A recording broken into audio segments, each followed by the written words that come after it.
అనకాపల్లి జిల్లా కోటఊరట్ల మండలం కైలాసపట్నంలో ఉన్న అనాథ ఆశ్రమంలో కలుషిత ఆహారం తిని నలుగురు విద్యార్థులు మృతి చెందారు.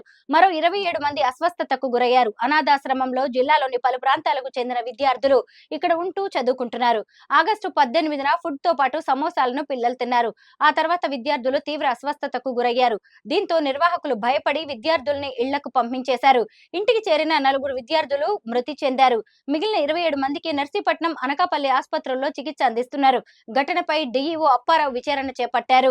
ఇతర ప్రాంతాల్లో ఉన్న విద్యార్థులను వారి తల్లిదండ్రులు నర్సీపట్నం ఏరియా ఆసుపత్రికి తరలించారు. అనాథాశ్రమంలో కలుషిత ఆహారంతో నలుగురు విద్యార్థులు మృతి చెందడంపై సీఎం చంద్రబాబు నాయుడు, హోంమంత్రి వంగలపూడి అనిత దిగ్భ్రాంతి వ్యక్తం చేశారు.